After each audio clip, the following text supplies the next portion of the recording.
vote. Yeah. Just I need to select the right window.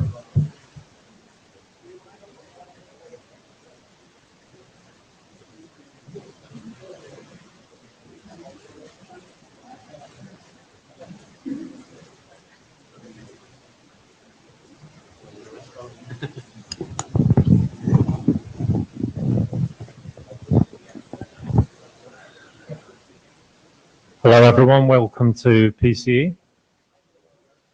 I'm John, this is Julien. We're going to get started now. It's 20 past 3, so you can take your seats. Okay, so we'll start with a note well, as we always do. Please note well that this is an IETF session. By participating in the IETF, you agree to abide by its processes. Anything you say in this meeting is considered an IETF contribution. You agree that the meeting may be recorded, etc., etc. You can read it all. Okay. So this week at IETF 98, there are 2 PCE sessions. First one is right now. It's our usual PCE working group meeting. The second one is going to be on Friday at 9 a.m. This is the joint session with jointly with TEAS and MPLS and CCAMP to discuss Yang models related to our general area. So if you're interested in Yang, then please don't leave town. Please stick around for Friday. So please, could we have minute takers? If you're able to take minutes, that would be excellent. Anyone who's keen on doing that, please head over to the Etherpad. I'm also on the Etherpad. So what you need to do is find the PCE agenda on the IETF website and click through to the link for Etherpad minute takers from the sort of main IETF HTML agenda. Is anyone in the Jabber room? A few people. Okay, guys, if you see questions or activity in Jabber, please be prepared to relate to the mic if you could. That would be great. Thanks. We are streaming audio and video. Please speak only using the mics. Please state your name before you speak so that the people listening in can hear you. If you're presenting, please stay inside the pink box so that the cameras can pick up your lovely faces. And yeah, we have a packed, yeah, go on. We have a packed agenda. A few drafts fell off the end, so we didn't have time for everyone's requests. But we did prioritize according to what had discussion and new work coming in. So please consider, if you're going to make an agenda request, it helps your cause if there's been some activity on the mailing list prior to that. Okay, so there's our first slide, and the next slide is our agenda. So as I say, it's pretty full. Anyone want to bash the agenda? Nope. Okay, so we'll proceed to working group status.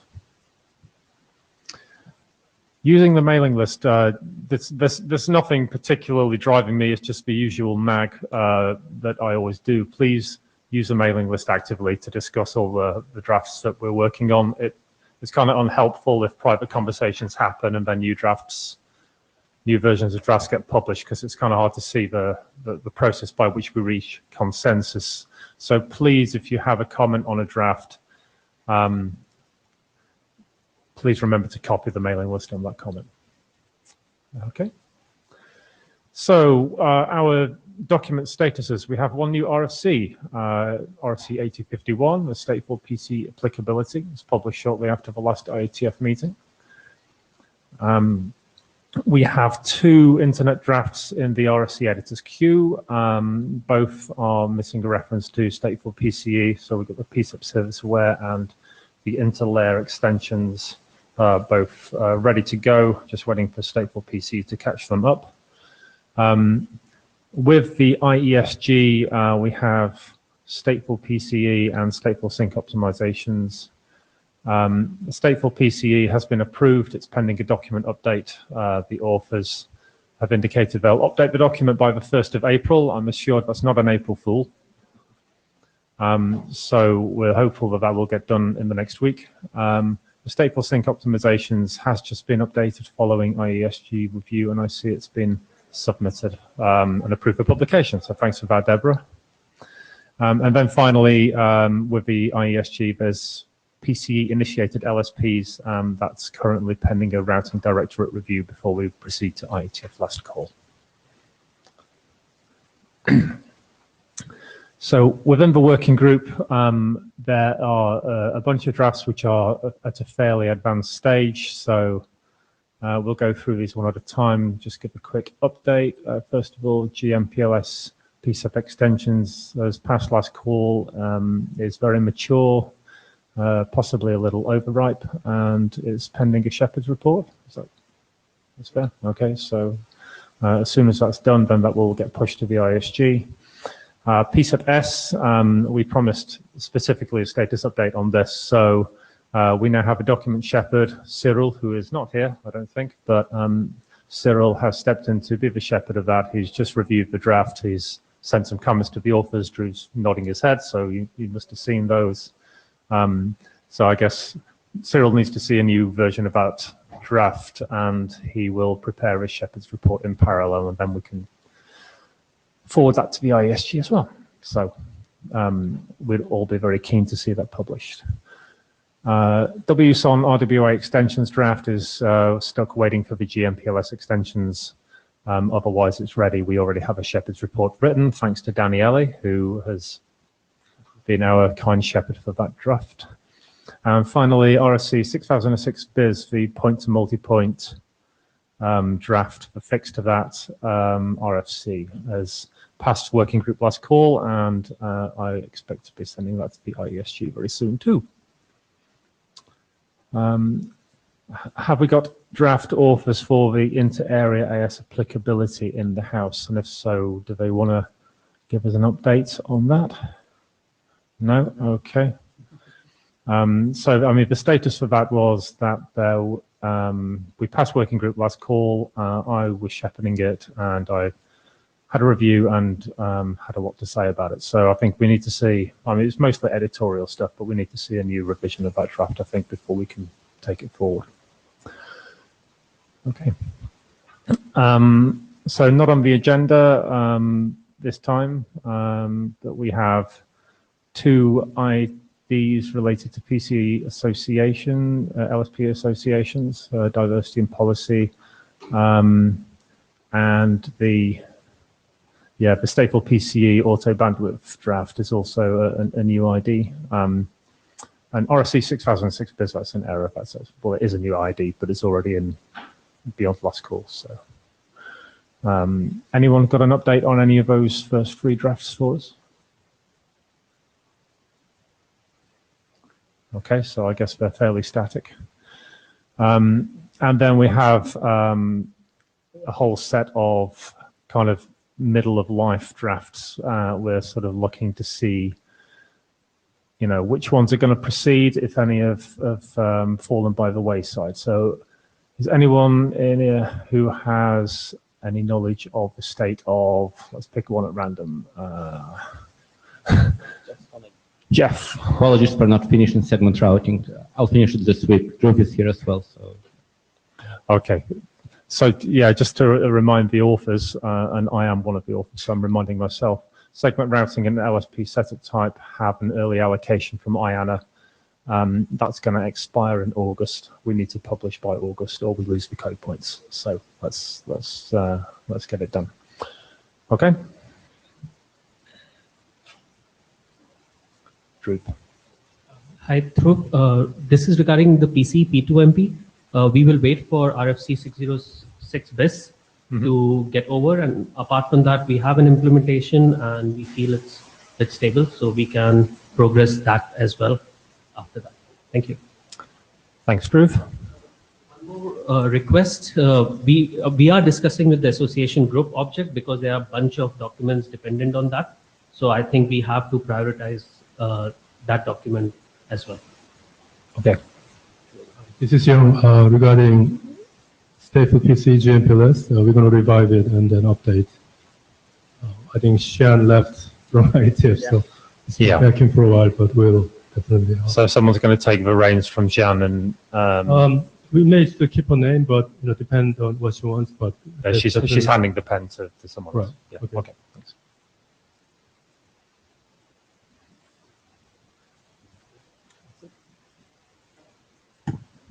So I think we're done with the working with status. We'll move to the first presentation. Stefan, please.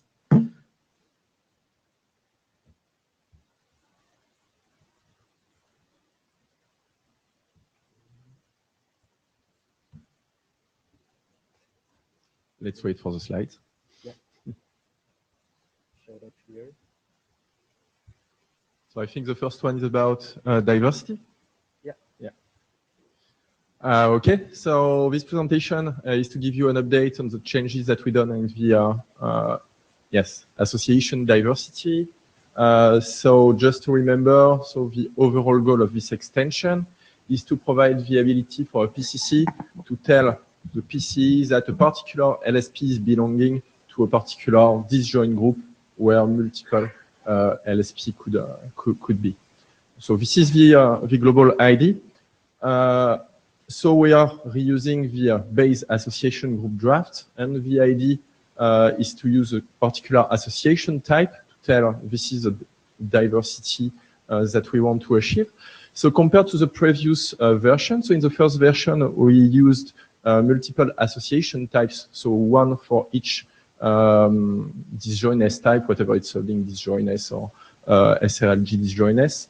And based on the comments that we received on the list, so we moved to a different type of encoding. So now we have a single association type, which is path diversity, and we are encoding the diversity flavor in some additional TLV. So this is the TLV that we are using. So it was already detailed in the previous version, but we changed slightly the flags.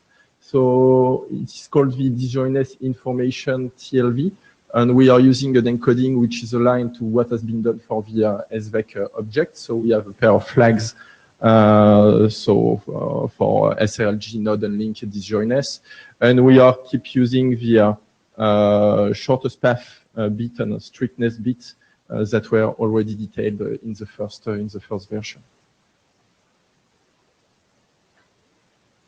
Based also on the discussion, and I think it was a comment from Adrian about how we can couple this with an objective function. So we give now the ability to add an objective function TLV within the association group. So what we are proposing, but we can discuss this option, we propose to use the OF list TLV, which is already existing, but we want to limit it to just a single entry. Maybe we can find a more suitable option, but reusing the OF object was not really good. So this was the option that we are taking for now. And regarding the OF functions, we are reusing the one that have been proposed in the draft from Drew about OF functions for diversity. There was also some detail requested also by Adrian, I think, about what is the exact meaning of this shortest path bit. So we added a dedicated paragraph for this. So the global ID is to tell for one or more particular LSP in the group, I want absolutely to use what we call the shortest path, but the shortest path is in fact the path that is taking into account all the constraints of the LSP except the disjointness. So this means that this particular SP with the p-bit set will take into account all the constraints except the disjointness, and all the other LSPs will be disjoint from this one. So this is the global meaning, and this is clearly a need to provide some one path which is really optimal for some customer. Otherwise, if you don't control the disjointness, you may have two complete non-optimal paths. There was also some request to deal with the case where the PC is not able to find a path, or also it can provide a path, but it can relax the disjointness constraints. So it's possible, for example, when we are setting the S bit to 0, so the disjointness constraint is not strict, so the PC is able to relax it. So what we are proposing is, I think it's the next slide. So in case the PC is not able to find the disjoint path, so we are reusing the no-path vector TLV, and we are defining 2 new bits within this TLV. So one to indicate that it's not possible to find a disjoint path, and one which is it cannot compute the path because it does not have the requested algorithm. So for example, we are requesting an SRLG disjointness, and it is completely not able to do it from an algorithmical point of view.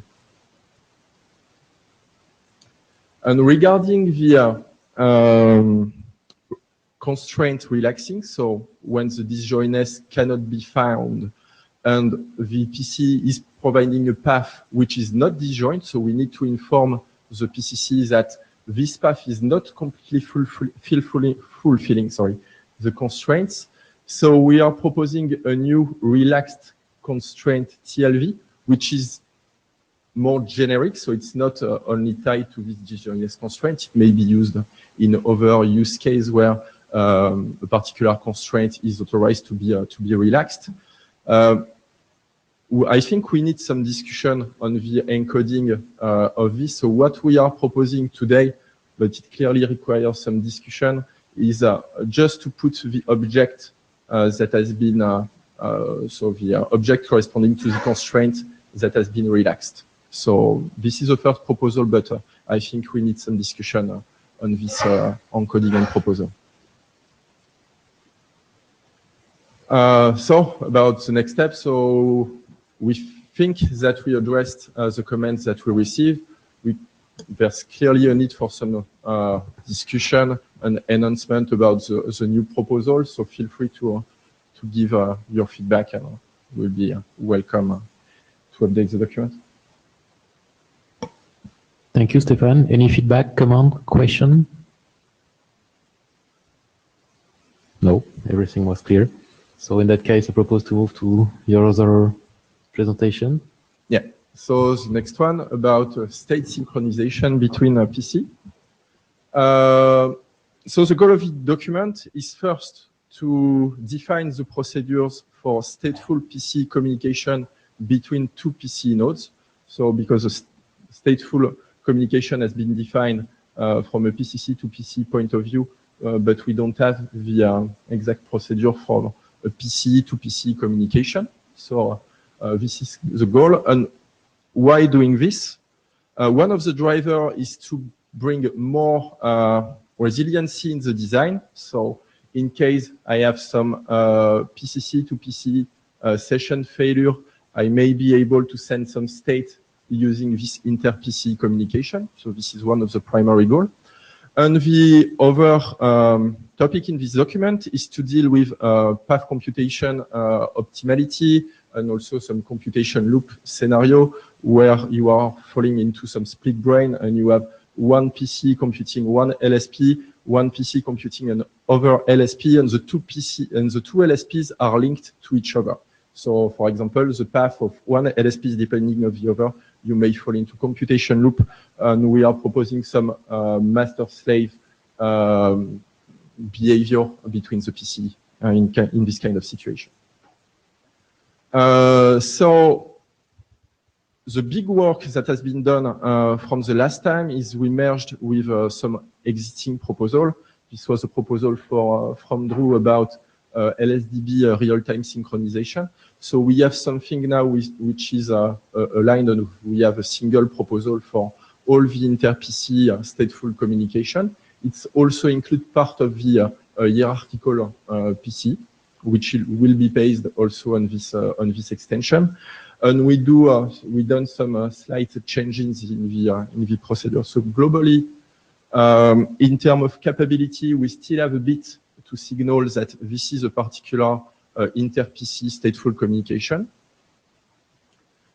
When the session is set up, both PCs will behave as a PC and a PCC at the same time. So we will have a bidirectional synchronization. So each PC will synchronize the LSP.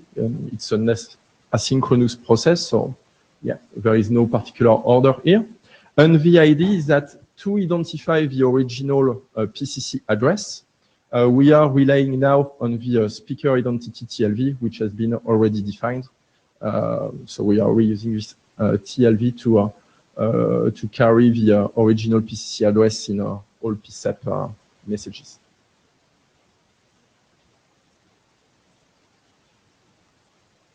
So now, how does it work? So globally, from a LSP state synchronization, so when a PCC receives a particular state through the PSAP report message, whatever the state of the delegation, it will forward it to all the PC using the state sync session. And the important rule is that we do not authorize a PC to forward a PSAP report message to another PC. So this is primarily to prevent message loops, and it clearly simplifies the design. So when the PC receives from a PCC, it can send to a PC, but when a PC is receiving from a PC, it will not send to another PC.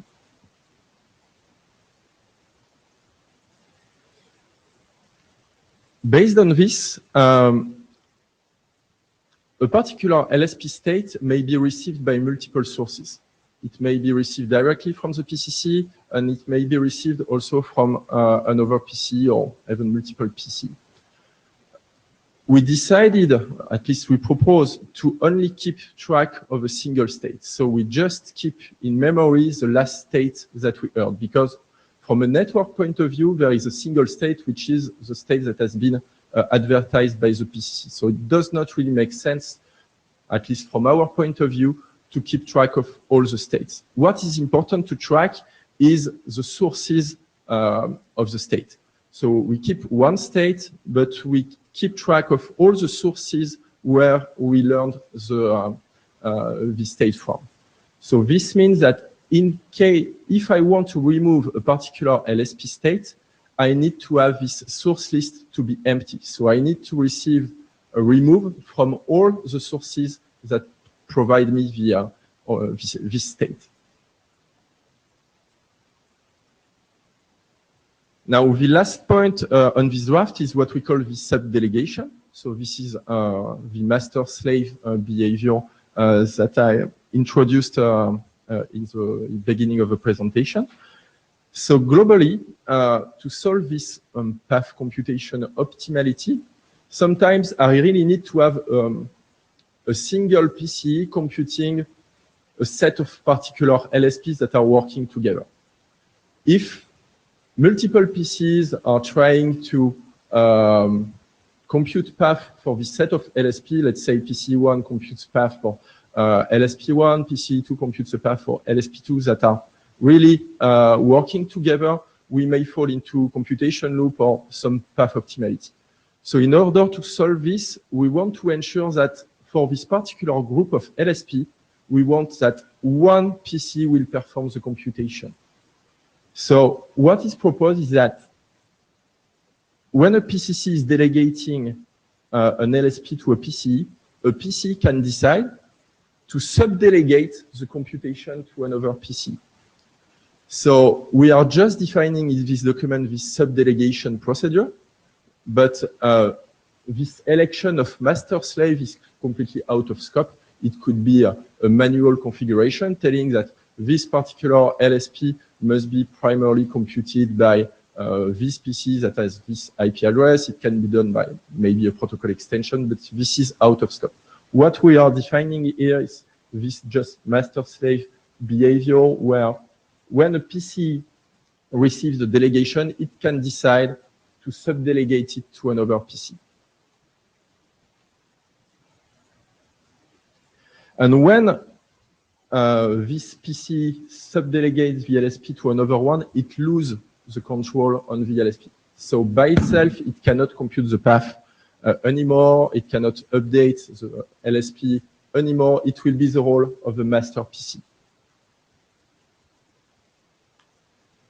So how does the update work? So globally, the master PC will be responsible of the computation for the LSP of the set of LSP it is responsible for. It will update all the PCs with the difference that for the PC that perform the subdelegation, it will set the delegation flag to 1, and for the others, it will set the delegation flag to 0. Why are we sending an update towards the other PC? It's just to speed up the state synchronization. Because if we don't do this, we will need to wait for the PCC to receive the update and then propagate it back to the PC. It can work, but if we are updating all the PCs from the start, it will be faster. That's just the goal. And after, it's a question of cascading PC updates. So when the slave PC is receiving the PC update, it will see in the speaker identity TLV that this is an update for a particular PCC, and it will relay the PC update to the original PCC.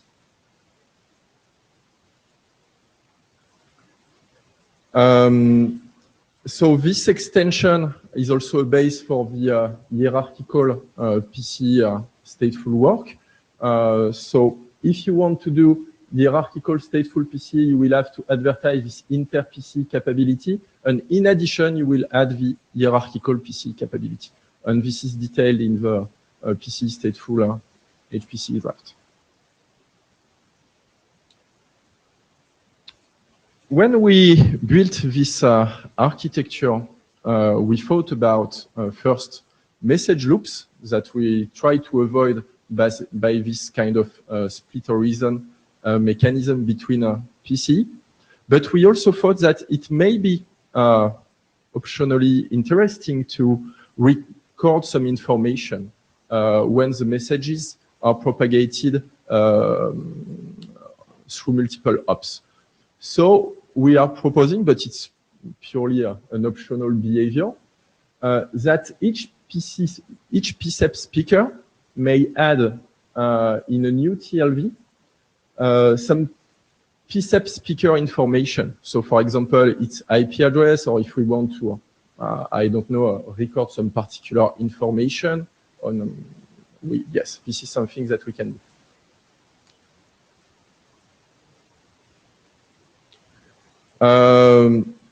So just a summary. So this is clearly a need for us to have this inter-PC communication to enhance the resiliency, solve the path computation optimality, and so on.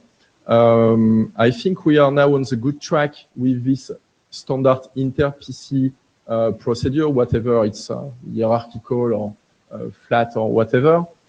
So yes, it's clearly more generic now, and we would like to request the working group adoption for this document. And if you have any feedback, good or bad, feel free to give us. Any comments in the room? I see someone standing.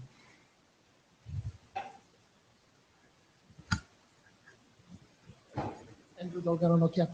Can you back few slides up to the time when you're talking about how we select the single state? Maybe so you're this saying one. that, yeah, we say we keep a single state, the last one learned. The last one learned is not necessarily the current state. So why you assume that the last state is actually the state of LSP in the network?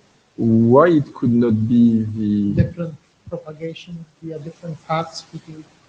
Yes. So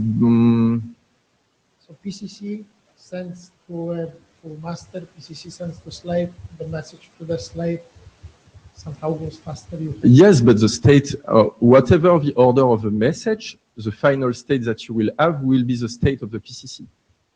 Because the PC are not changing the... We can do you mean in case... I see.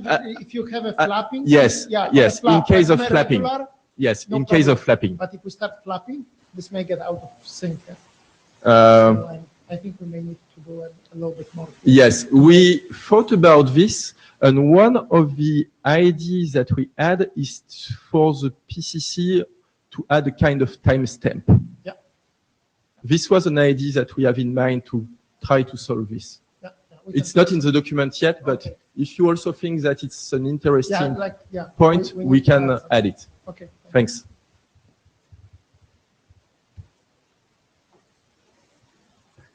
Thank you. Any other comment? Okay, Robin from Huawei.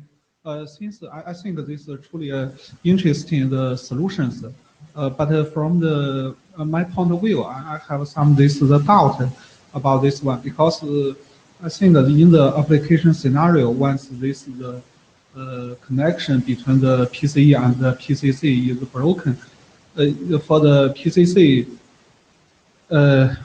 in fact, it's harder to determine if the PCE one is active or is restarted. Can you check more point? Because maybe is restarted is not the broken of the link.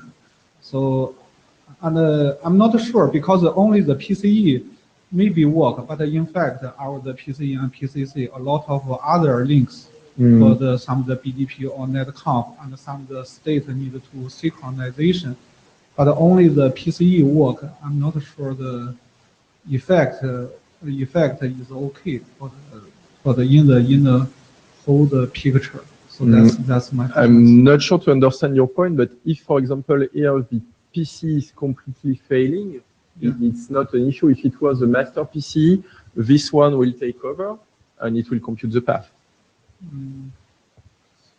Oh yeah, yes, but my in fact my comments is that the scenario maybe more complex than we assumed, since is in the different application scenario and also the PCE and the PCC. What is sure is that you will never be able to solve all the kind of failures because you can find some multiple failure scenario where you are losing this session, and maybe this one. And in this case, yes, your computation will not be fine. But yeah, you can try to enhance by bringing more PCEP session, but at a certain point, you will never be able to cover all the failure cases. Okay, I will check. Okay, later we'll more mailing list for discussion. Sure.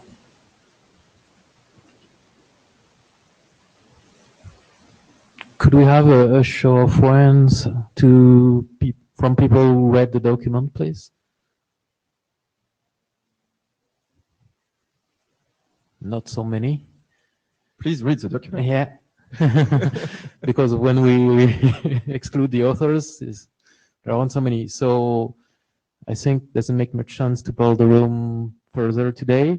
But there is some interesting work in there. It seems to address a missing feature from the PCEP toolset. So please read the document, share your feedback using the mailing list. And thank you, Stefan, for the presentation.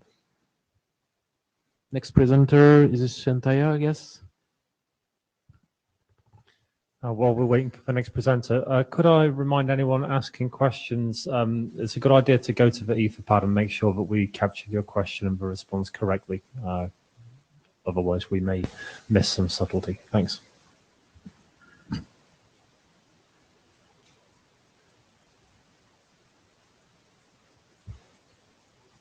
So I'm Chaitanya.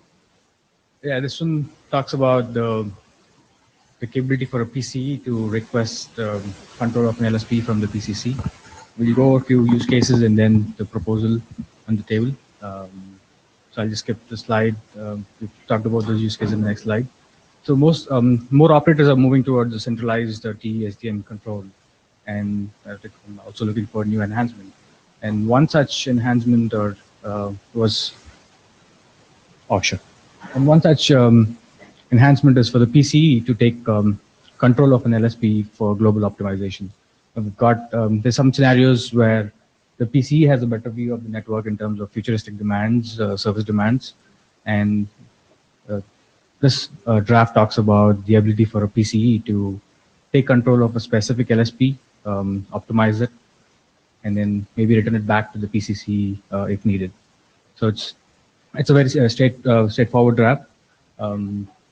So we're mostly looking at global optimization of LSPs, the PCE able to control some specific LSPs in the network. We've got a few other use cases also defined in the draft. One such one is the PC load balancing cases, where you could have a specific PC request the subset of the LSPs, and they can load balance across multiple PCs to be able to optimize some LSPs in the network. And also the failure cases, where if I lose a PCE, the neighboring PC or the standby PC could always request access to optimize a specific LSP in the network.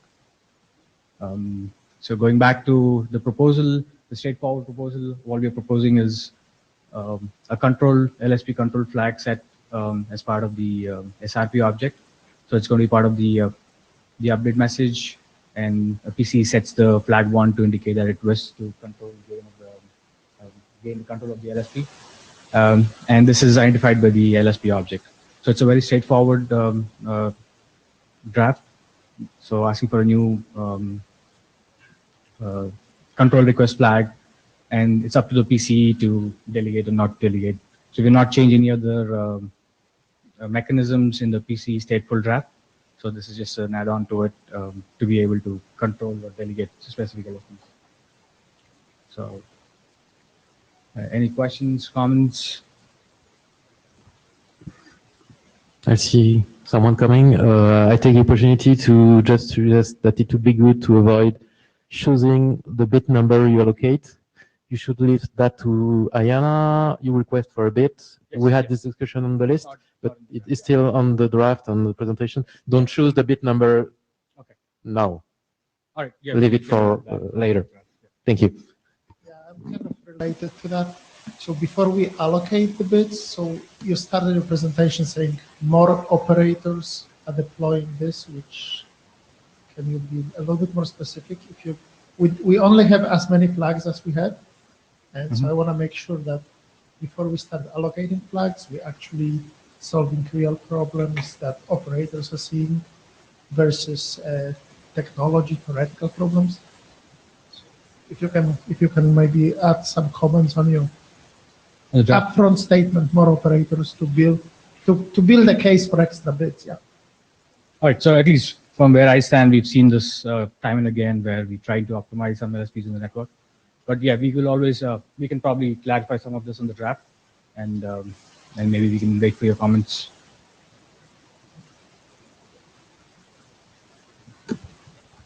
Okay, so I believe you have a couple of minor items to address to justify a new version.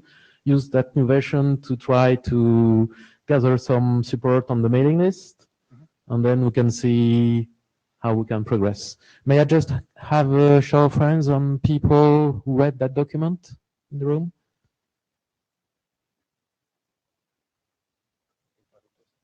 A dozen? Okay. Among those who read, do you believe this is a useful feature?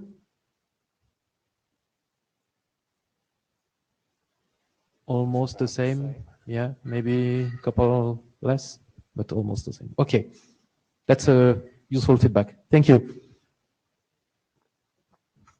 Next presenter is Drew, I guess. I'm doing by head, but yeah.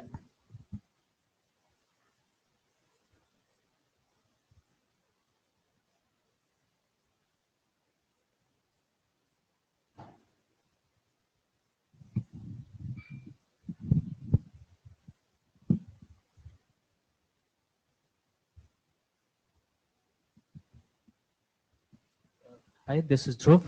This is the code point allocation. I think 2 IETF ago, we presented that and we got the feedback from the mailing list as well as during the meeting. So we have incorporated that in this version. So let's talk about that. The main idea here is that we have our PCEP registry, as we all know. The usual allocation policy that we have followed is IETF consensus, that all assignments are via RFCs, which are approved by ISG. Of course, we have early allocations, which is very useful when we are implementing and we want to get the bits set. But as you are seeing recently in the PC working group and otherwise, the experimentations that are going on with the use of PCE in various cases, we also do realize that not having some bits set aside for experimentation can cause problem. So we are hoping with this update, if we can have some bits for experimentation use for PCEP messages and objects and TLVs, so that we can start using them.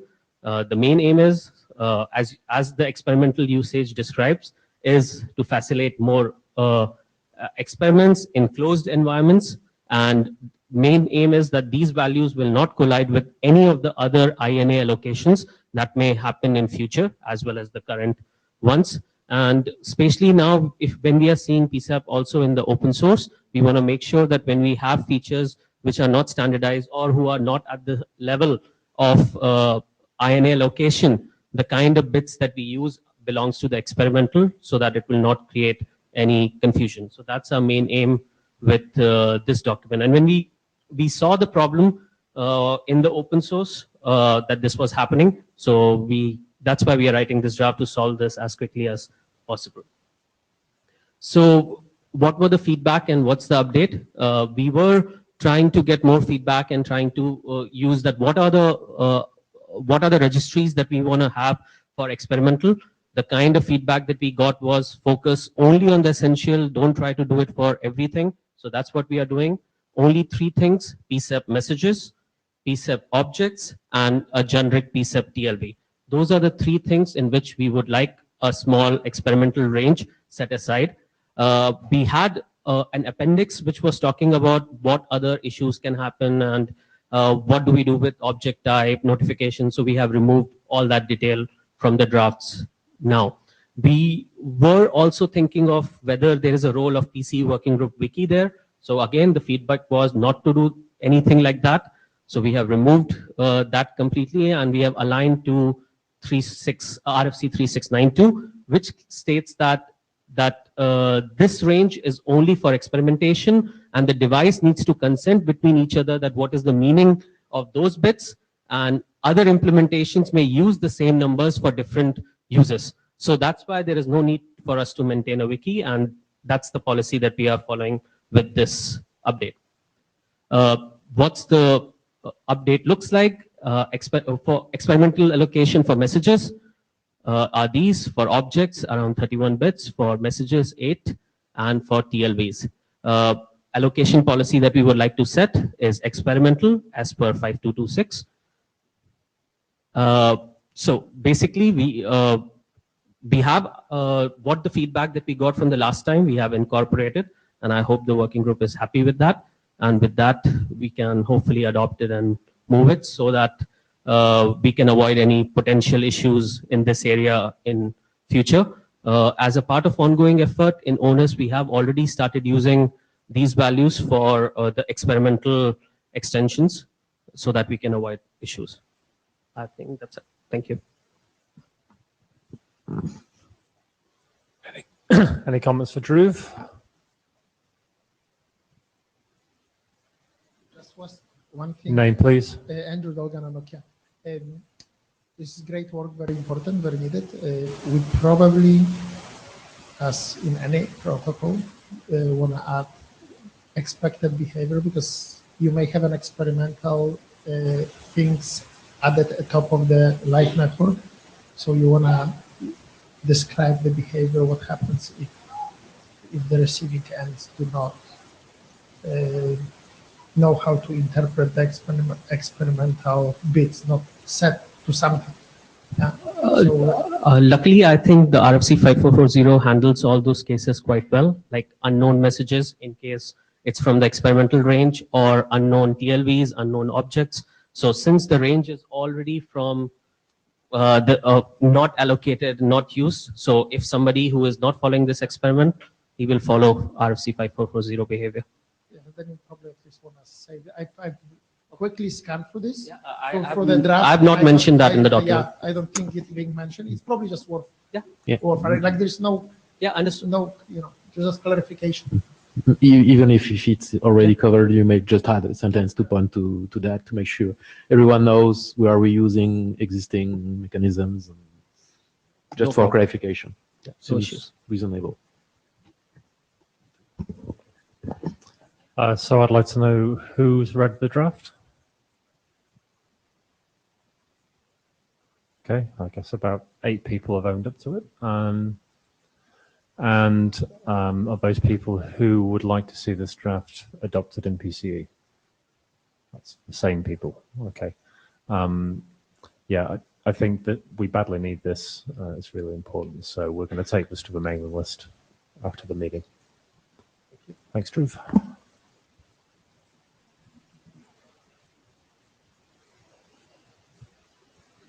And you're up again.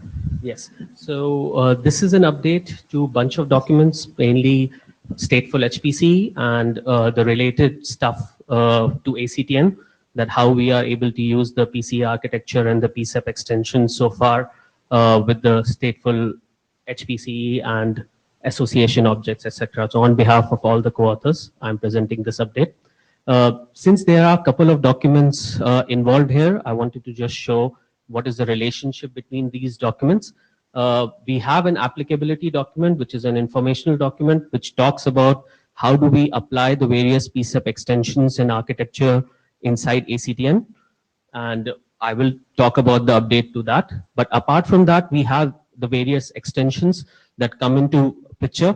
We have the PCEP LS part, the stateful HPC part, and the VN association part.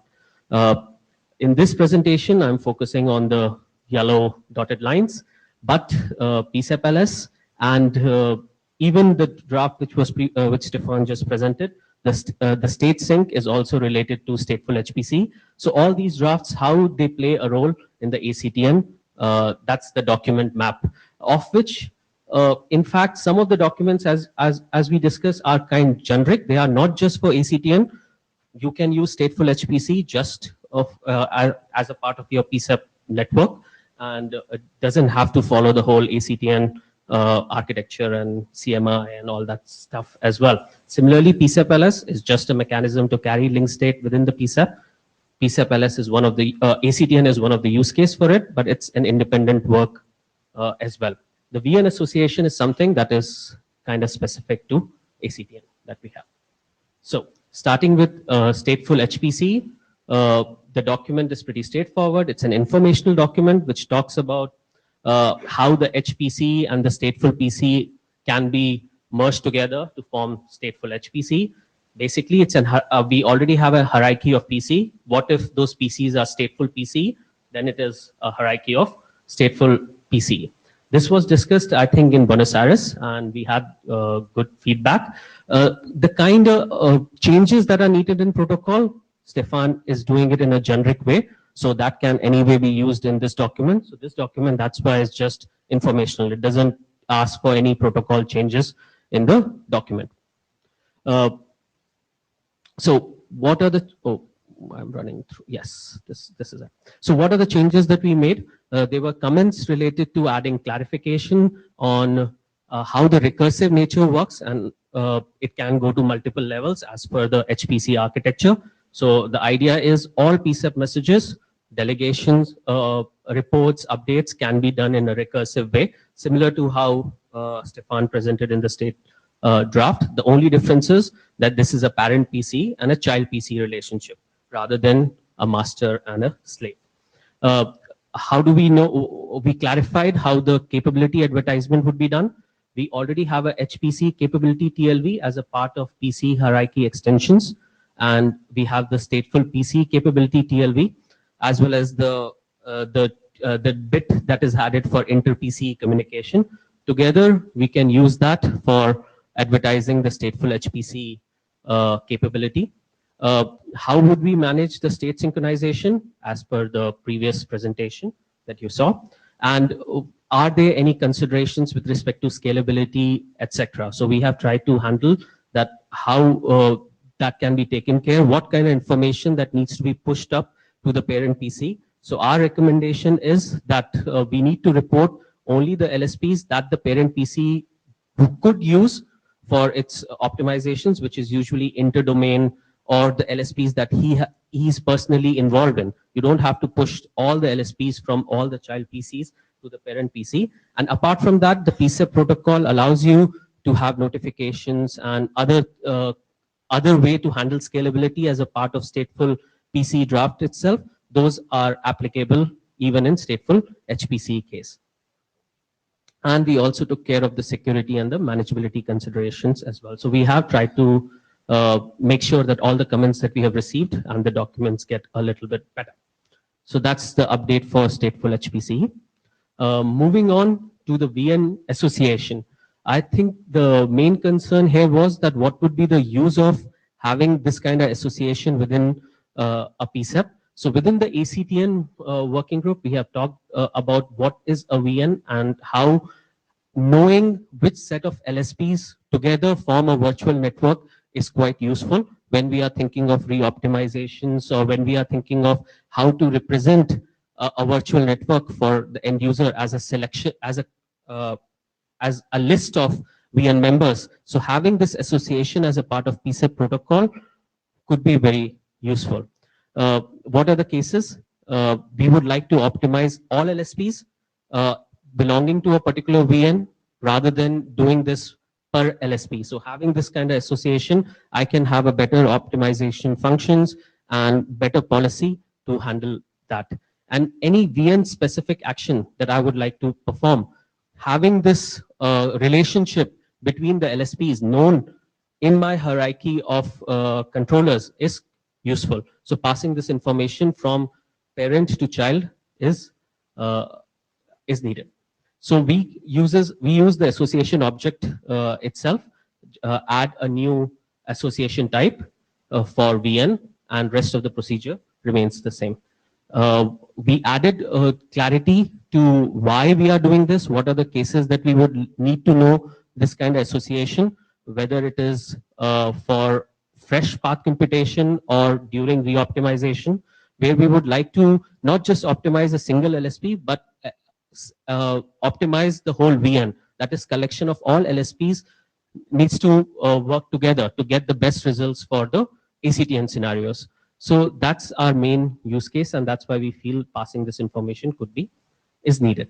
We also added a vendor information TLV support within this association object so that any vendor specific things we can pass from parent to child as well. So now this is the document that brings everything else together. It tries to say that how do we apply the various PCE extensions which are in place within the ACTN architecture. This is the ACTN architecture. It has basically some 4 functions which the MDSC and or the PNC is capable of. I will go through it in the next slide. Basically in this document we list in various ways in which PCEP can be used, but we also note that you don't have to use PCEP for all the functions. It's up to you, but this aim of this document is list all the possibilities, and then people can pick for one of those functions they may still continue to use Yang or BGPLS, but for some other functions they want to use PCEP. So that flexibility could also be useful. So what are the 4 functions? The functions were multi-domain coordination, the virtualization and abstraction part, the customer mapping part, and the virtual service coordination part. Stateful HPC with the initiation functions and the per domain stitched LSP mechanism is quite useful to achieve the multi-domain coordination as well as for the customer mapping and translation. The PCEP LS part with the support for virtual networks and the various abstraction methods that we have talked in the TEAS working group can also meet the virtualization and the abstraction function of the ACTN. To map between the virtual networks and the LSPs, the VN association draft helps us to achieve this. So this is the map basically saying that how the various ACTN functions can be achieved via these extensions which are already available in the PCEP space. So what are the changes that we did? As I said, that we clarified that PCEP is not mandatory. We are not saying with this draft that PCEP needs to do everything, but we are giving a possibility that if you want to use PCEP, these are the set of tools that you should use. We also added a reference to other drafts like association policy or the state sync, as well as the various abstraction methods, so how that is applicable within ACTN context. We also got a comment to specify how does this relate to PCE-based central control. So we added a separate section that describes what is the relationship between the two. And this also handles those comments.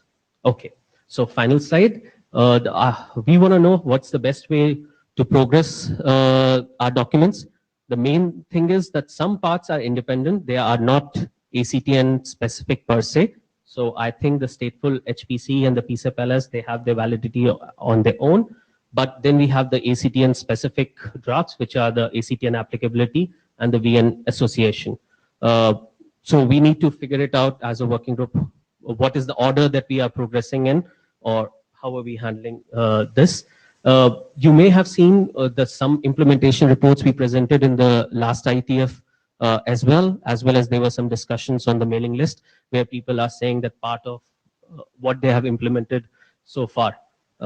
We feel that we have able to handle all the comments that we have received. Now we need to figure it out in which order we could see the work moving. Thank you.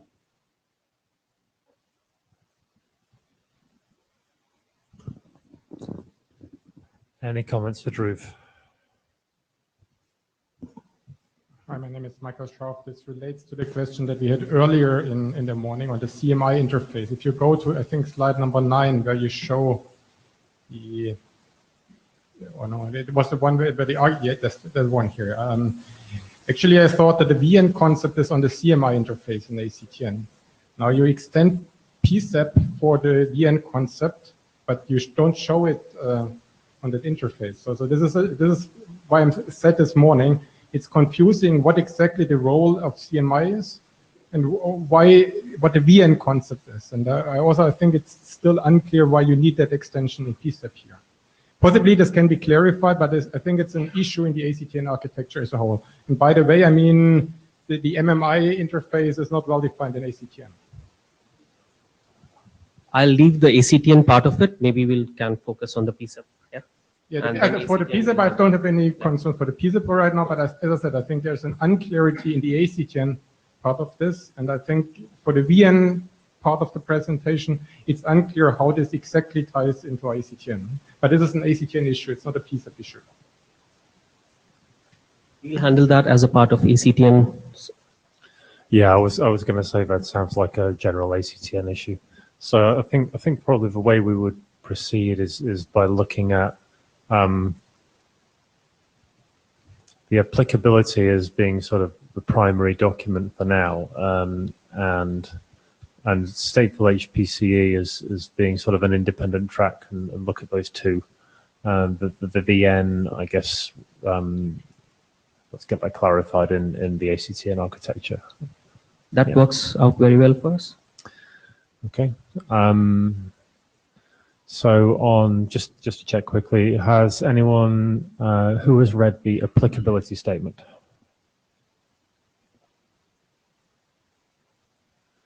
So we have about 10 people, okay. And of those 10, who would like to see the applicability statement adopted by PCE? It's about almost the same. Okay.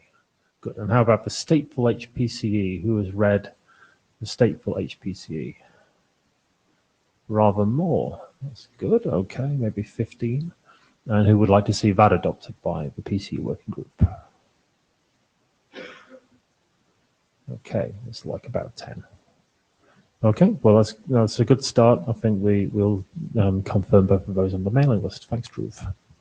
And next up is Julien.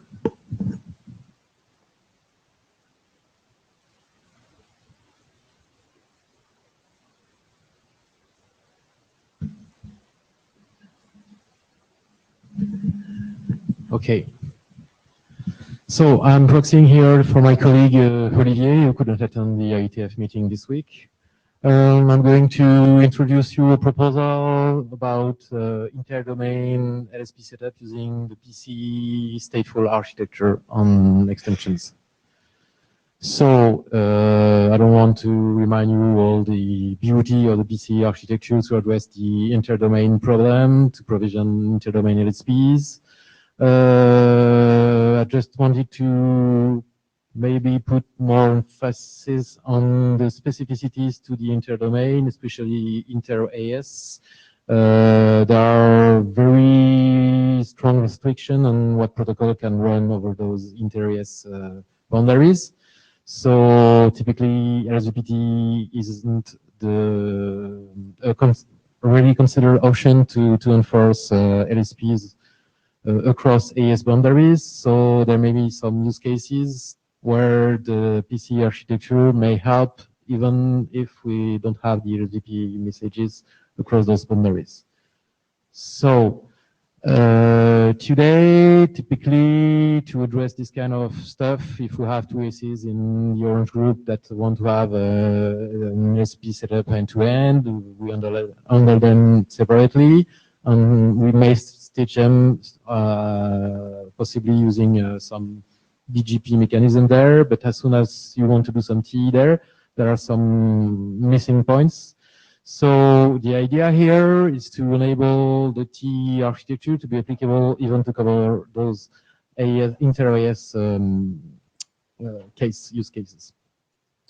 So the stateful BRPC is a proposal that extends the backward recursive procedure that is already defined in RFC 5441, if I remember correctly, which allows to explore a chain of domains using the PCEP messages, having per domain PCE talking to each other so as to get some multi-domain global path computation. And here we propose to extend this procedure by adding the stateful messages, namely the PC initiate message to trigger an inter-AS provisioning, LSP provisioning over a chain of ASs.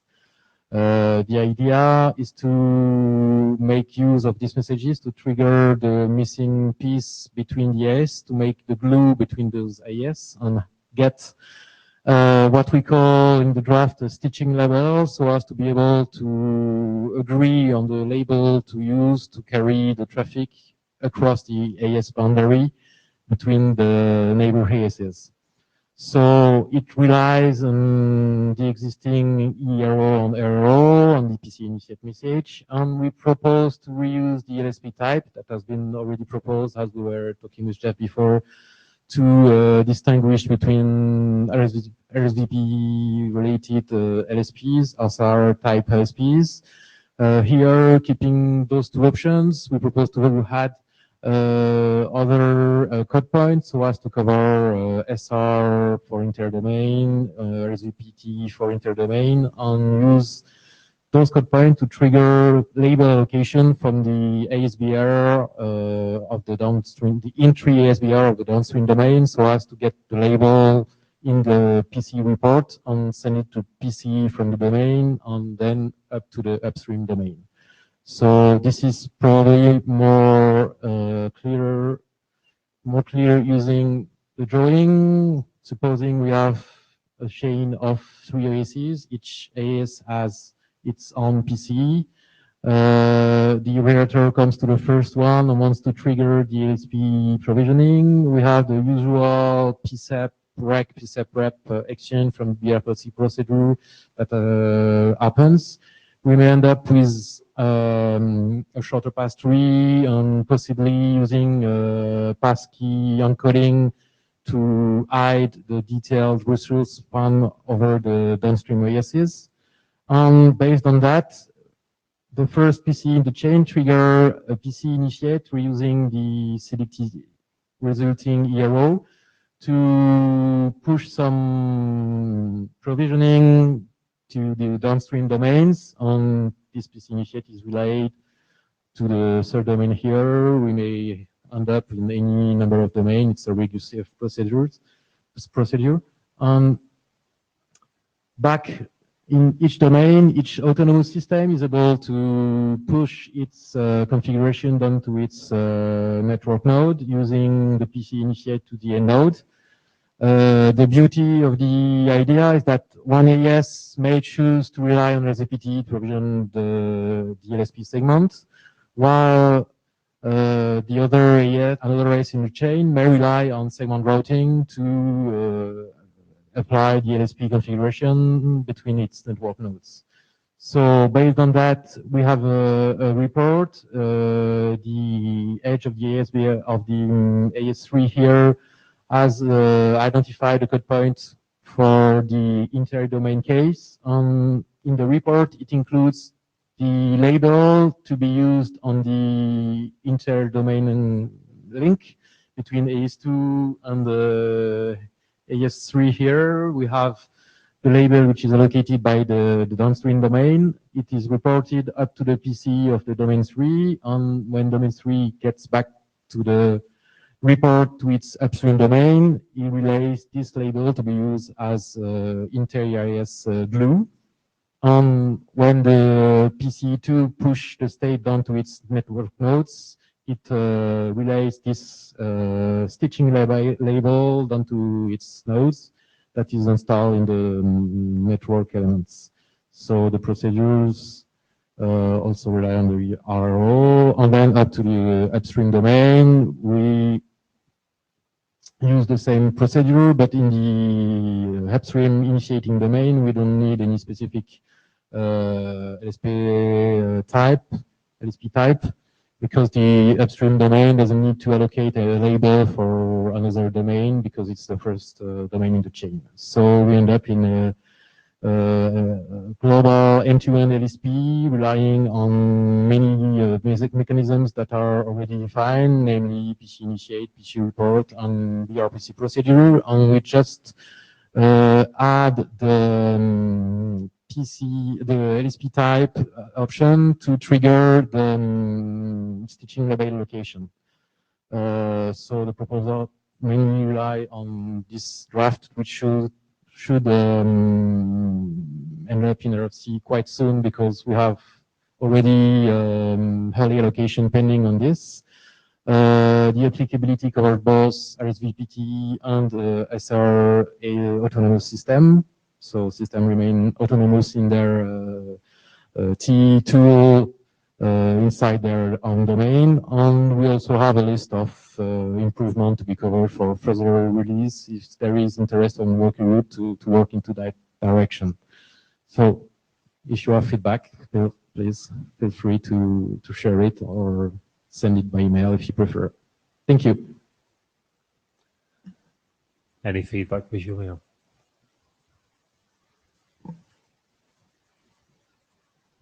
Yeah, Fateh from Huawei. So I think actually this draft is very interesting. So I think you are trying to make the PCIP to have the essential functionality of RSVPT, right? Which means that you are trying to use PCIP to create end-to-end connections across multiple domains. Yeah, you may describe it like this. Yeah. So the glue between rather at the PC level instead of at the network level. At the network level, they are just seeing what label they use at the boundary, and they don't see the other downstream or upstream neighbor domain has a part of the LSP. Yeah, got it. So my comment is, so can PCIP replace RSVPT totally to create any connections? In that architecture, supposing you have segment routing enabled on all your domains, you may. You mean maybe, right? Or maybe, yeah, you may have it, yeah. Okay, yeah. So another comment is, do you think that if PCE-CC can adjust your requirements, if we have the PCE? Oh, I see your point. I missed that one. Yeah. Maybe there are some functionality perspective, I think it's similar. Maybe there are some similar ideas there. I don't think PCCC solved the glue of the stitching level that we try to address here. But we may find some common grounds between both ideas, I guess. So maybe we could look at that together in detail to see if there is some commonalities to be maybe progress together. I think we need to look at more deeply at that. So I think if there's centralized PCCC and the PCCC can send the PCIP to the edge loads and to stitch in the LSPs. Yeah. Okay. Thank you. Yeah. Thank you, Patay. Please be brief, Ruth. Yes, true. Basically, I like the idea. I wanted that if SL label thing is not tightly coupled to stateful BRPC, in the sense stateful HPC may also need that kind of glue. So if we can get the label thing, and then the question is, how do we write it in a generic way? I go back to Fatah that maybe the PCCC kind of way was much more generic than this, but it's kind of needed. Other than that, I have small comments which we can handle offline, but overall this thing. One thing which I wanted to also talk about is that initiate message when it is coming from a parent PC to child PC, the relationship is kind of known. But when the initiate message goes on the peer level from one PC who's peering you to another PC, we may have a little bit more like the security issues and the manageability part. So that relationship we may have to evaluate a little bit more. Yeah, I fully agree on that part. It's a zero version, so as you know, security is left for further study, but you're right. As soon as you touch up anything about inter-domain level, security is even something to be considered even deeper than for intra-domain. Sorry, we're going to have to take the rest of it to the list because we're behind schedule. No, we don't have time, sorry.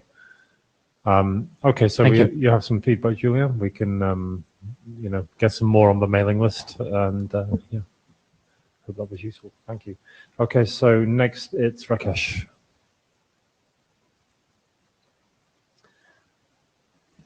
Rakesh, we're a little squeezed for time, so if you could shave 1 minute off each of your presentations, that would be awesome. Thanks. I'll try.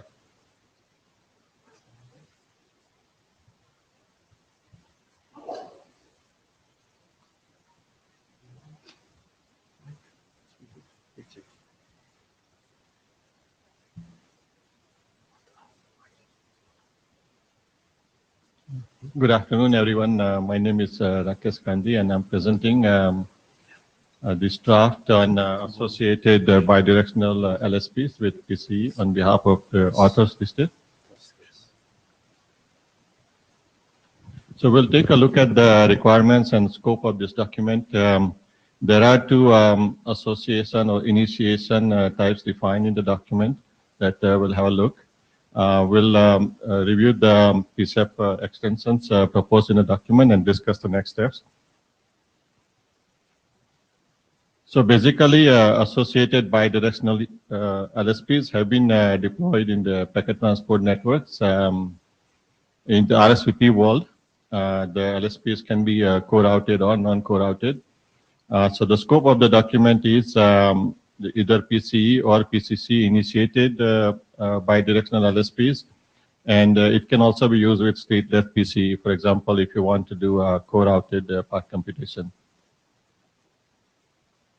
So in case of double-sided initiation, the PCE initiates the LSP on both endpoint nodes.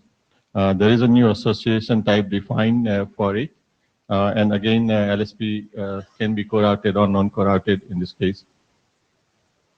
And in case of single-sided initiation, the stateful PCE initiates the forward and reverse LSP on one endpoints of the bidirectional LSP. There is a new association type defined for it. There is also a TLV for the association that identifies the forward and reverse LSP, as well as can specify the co-routed flag.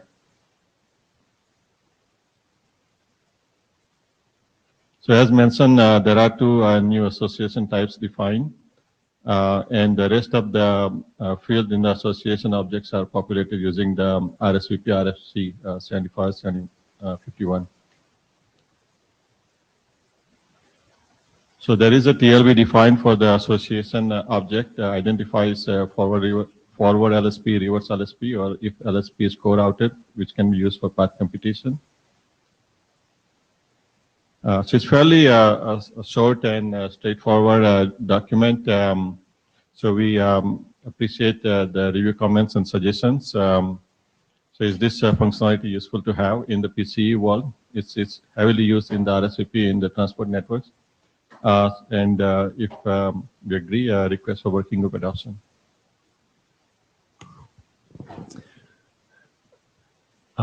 So thanks for the question. Thanks for keeping that short. I think we need to take those questions one at a time.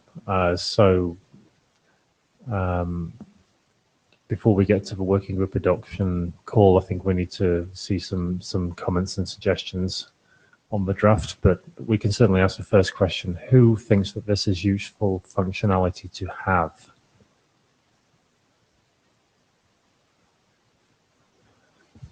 Yeah, like 12 people or so. So yeah, so I mean, it sounds like there's decent support for working on this. It would be good to see some comments and support on the list.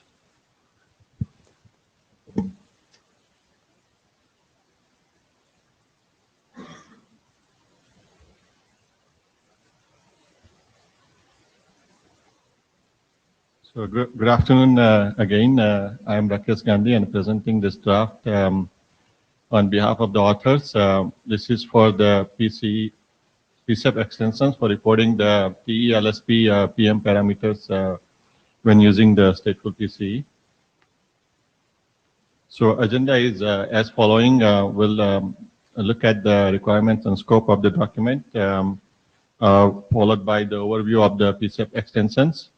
The EM metrics are delay, loss, and bandwidth utilization. There is also a notification message defined, and then we'll discuss the next steps. So first, to give a high-level picture of the protocol landscape, on the left side we have RFCs and drafts that deals with the those metrics for the links. Those are the IGP and BGP extensions. We also have the service-aware draft in PCE to use those extensions for the CSPF path computation. On the right side, we had those extensions for TE LSPs. So we have RFC 6374 and 7876, for example, to measure the those metrics. What's missing is that stateful PCE is not aware of those performance metrics. So this is what this draft is addressing. So basically requirements are there is a need for the stateful PCE to know about LSP's end-to-end performance metrics like end-to-end delay and loss and bandwidth utilization. So it does do the path computation, but it doesn't have the end-to-end metric information, which is measured by the PCC. The bandwidth utilization can also be used by the stateful PCE to do the appropriate bandwidth reservation. For example, if we want to implement the auto bandwidth at the stateful PCE that does the bandwidth computation. So the scope of the draft is the PCE to request and report and receive the performance metrics parameters for both the PCE initiated and PCC initiated LSPs. What's out of scope is that how these metrics are used by the stateful PCE, and at the PCC how these metrics are measured. There are separate RFCs and drafts available for measuring those metrics.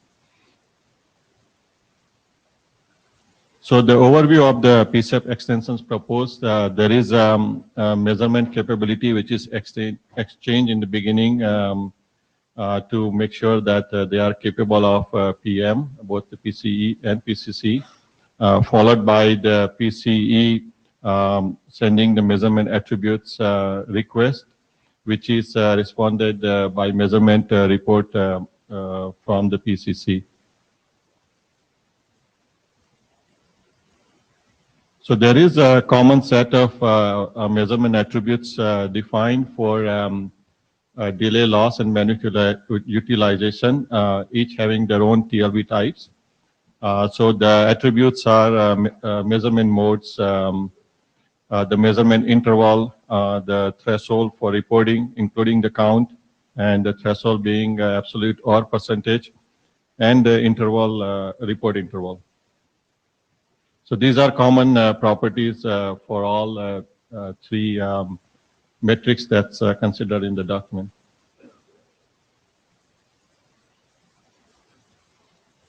So the similar to the bandwidth object that's defined, we're also defining delay and loss measurement objects for reporting those metrics. So this is the definition of the delay measurement capability TLV. There are two flags defined for unidirectional and bidirectional measurement capability. So these are the typical object formats for reporting the delay. So we have defined one-way average, mean, max, or delay variation, and similarly two-way values for them. There is an alignment of those parameters with the link attributes, the PM metrics. So we are using the same attributes as well as same types.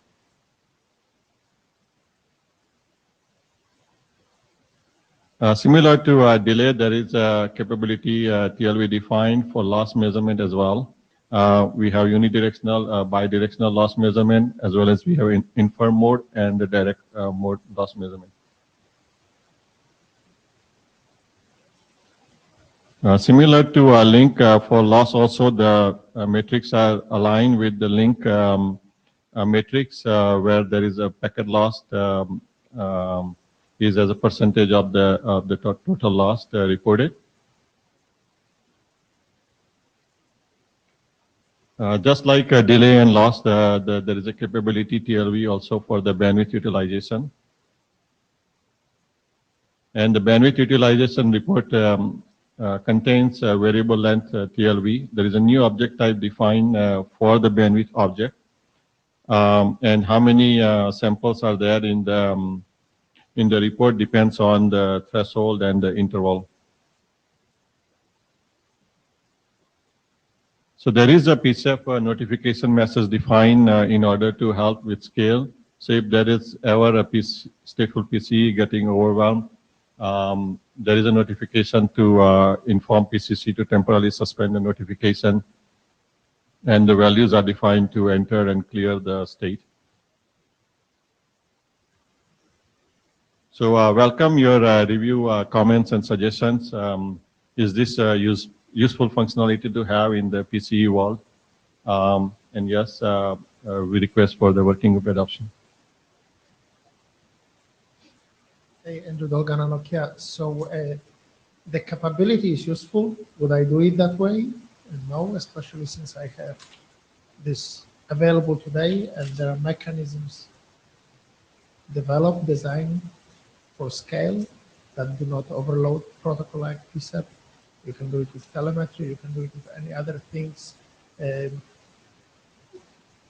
This type of mechanisms are not scaling. That's why we're coming up with a little bit more at scale mechanisms. And over PCE has enough of the work to do to set up and react to LSPs, that overloading it with collecting performance information seems risky.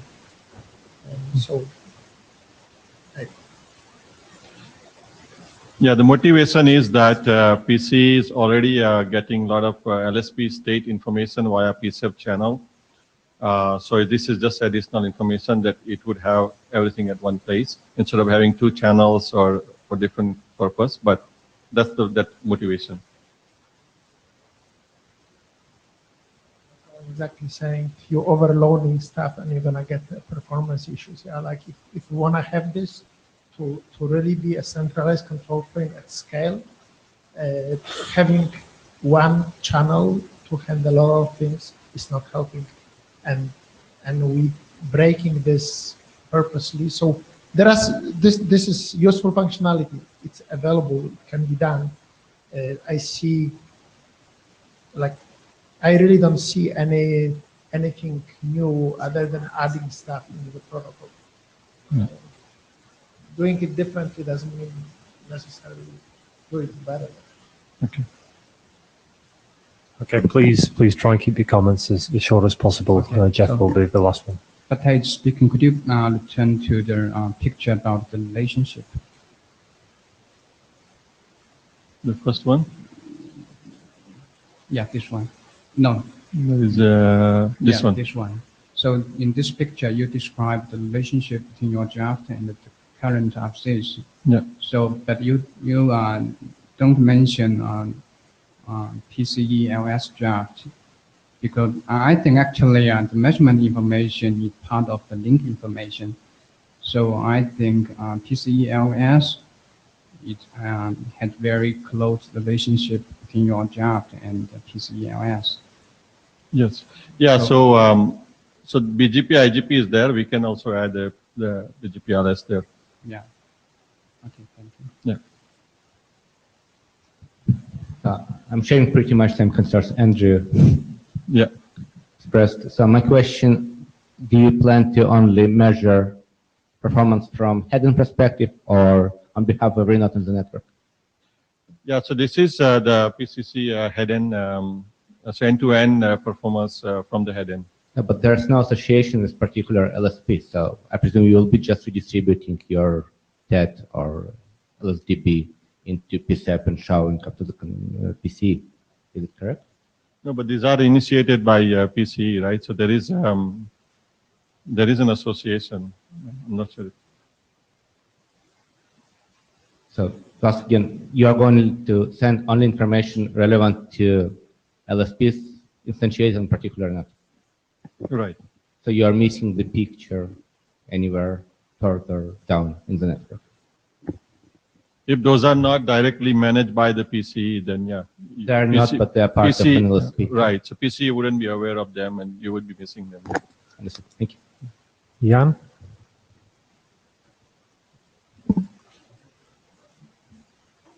Who has the other blue sheet? Sergio. Has anyone not signed the blue sheets? Okay. Hello. This is some work about the PCEP extension for the RSP scheduling. First, thanks all the authors and the contributors to this work. This is work we have discussed in previous IETF meeting, and we have received some major comments. The first is motivation, requirements, and the use cases. We have prepared also, we have drafted a document in TIS to discuss the motivation and requirements. And finally, we get some consensus in TIS groups that we decided the architecture for this problem, and people think this is a good direction to go. So now we come up back to TIS, PCE to provide the solution. So the second question about the solution is how the PCC schedule will be synchronized between PCE and the PCCs. The answer is we use the PC report and the request and updated message to do the synchronization. And the last one is there are two drafts on the same problem, so we work with other authors to provide a merged version, which is available on the website. People can read the merged version. And there are some updates in the new version. And the most important is, yeah, two drafts has merged into the single solution for the problem we have discussed in TIS. And the extra features for this version is we add the periodical RSP scheduling from the Huaimo's draft. And also we provide a graceful period and the elastic time interval for the scheduling, which can make the people can have more choices for the RSP scheduling work. And we also add a new section for the RSP updates. What if we already have a scheduled RSP, but we want to update the information and some editorial changes. So this is the whole picture of the PCAP extension for the RSP scheduling, and this is the architecture we have decided in the text draft. And in this document, we just provide some PSAP extension for the to carry on the time information between the PCC and the PCEs. So next step. So yeah, we have make some conclusion in TIS for the architecture and the problem itself. So now we come up to the PSAP to provide the extension and provide the solution. So now two drafts has been merged into the single one and a single solution for this problem. And we want to ask the group whether it's ready for the adopt. We may get one comment if someone wants to. There's been a new update today, right, of the document. So I don't think many people have actually read this latest version. So apart from suggesting people to read that one, which is the first step to the merger of the two initiatives, which is a very good step forward. I don't think we will do more today. Thank you. I think we are right on time. So thank you very much.